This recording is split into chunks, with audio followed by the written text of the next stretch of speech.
बहुत समय पहले की बात है। मध्य भारत के एक छोटे से गांव रामपुर में एक निर्धन किसान रघुनाथ अपने परिवार के साथ रहता था। रघुनाथ के पास जमीन बहुत कम थी और उस पर भी वर्षा का भरोसा नहीं था। जीवन कठिनाइयों से भरा था, लेकिन रघुनाथ की भक्ति अटूट थी। वह बचपन से ही भगवान श्री राम का परम भक्त था। दिन की शुरुआत वह राम नाम के जाप से करता और रात को श्री राम चरितमानस का पाठ करके ही सोता। गांव के लोग उसे पागल समझते थे, क्योंकि जब खेत में काम करता तब भी राम राम जपते रहता। कोई कहता राम नाम जपने से खेत नहीं उगते, तो कोई हंसकर कहता इसे तो भगवान खुद आकर अनाज देंगे। पर रघुनाथ न किसी की आलोचना से डिगता, न अपनी भक्ति से पीछे हटता। उसका विश्वास था कि भगवान श्री राम अपने भक्तों की रक्षा अवश्य करते हैं। एक वर्ष भयंकर सूखा पड़ा। न खेतों में पानी था, न कुएं में।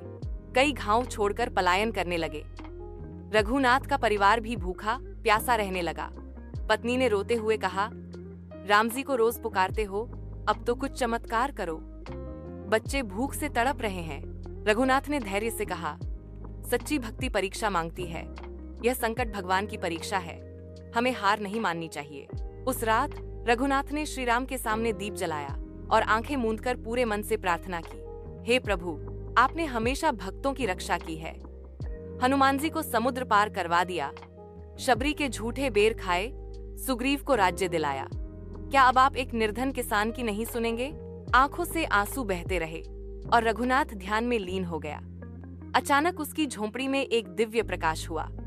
आंख खोलते ही उसने देखा, सामने एक वृद्ध ब्राह्मण खड़े हैं।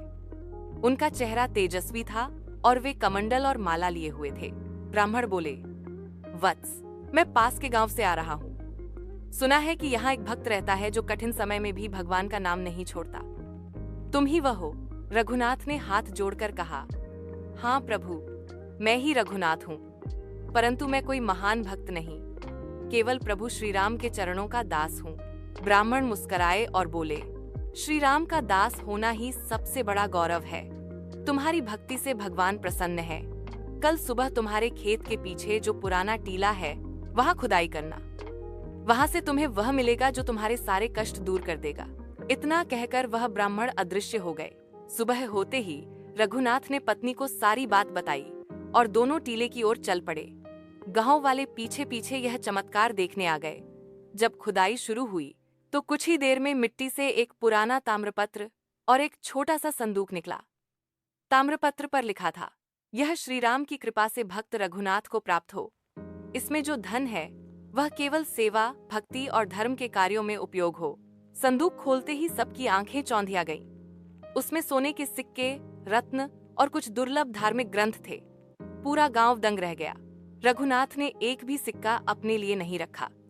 उसने गांव में एक भव्य राम मंदिर बनवाया, एक गौशाला स्थापित की और निर्धनों के लिए अन्न भंडार शुरू किया। उसकी पत्नी ने अनाथ बच्चों के लिए एक पाठशाला शुरू की। अब जो गांव कभी भूख से रोता था, वहां अब भजन, कीर्तन और सेवा के स्वर गूंजते थे। परंतु चमत्कार यहीं खत्म नहीं हुआ। एक दिन जब रामनवमी का उत्सव मनाया जा रहा था और पूरा गांव मंदिर में एकत्र था, तब मंदिर के गर्भगृह में अचानक फिर वही दिव्य प्रकाश हुआ। सब लोग स्तब्ध रह गए और उसी प्रकाश से श्री राम, लक्ष्मण, सीता और हनुमान जी की सजीव मूर्तियां प्रकट हुईं। रघुनाथ ने आंखों से आंसू बहाते हुए प्रणाम किया। भगवान श्री राम ने आशीर्वाद देते हुए कहा, रघुनाथ, तुम्हारी निष्कलंक भक्ति से हम अत्यंत प्रसन्न हैं। तुमने जो पाया वह केवल हमारे प्रेम से पाया। तुम्हारा जीवन इस गांव में भक्ति और सेवा का दीप जलाता रहेगा। उस दिन के बाद से रघुनाथ का नाम पूरे प्रदेश में प्रसिद्ध हो गया। लेकिन वह पहले जैसा ही विनम्र, सरल और भक्ति में लीन रहा। गांव का नाम बदलकर रामधाम रख दिया गया और हर वर्ष वहां भव्य रामनवमी महोत्सव मनाया जाने लगा, जिसमें दूर दूर से श्रद्धालु आने लगे। रघुनाथ ने अपने जीवन के अंतिम दिन भी उसी मंदिर में प्रभु के भजन गाते हुए बिताए और एक दिन ध्यान में लीन अवस्था में शरीर त्याग दिया। गांव वालों का विश्वास है कि रघुनाथ जी आज भी मंदिर में प्रभु राम के चरणों में बैठे रहते हैं और जो भी सच्चे मन से वहां प्रार्थना करता है, उसकी हर मनोकामना पूर्ण होती है। सीख, इस कथा से हमें यह सीखने को मिलता है कि सच्ची भक्ति, निस्वार्थ सेवा और अटूट विश्वास से असंभव भी संभव हो जाता है। भगवान अपने भक्तों की परीक्षा अवश्य लेते हैं, परंतु उन्हें कभी अकेला नहीं छोड़ते।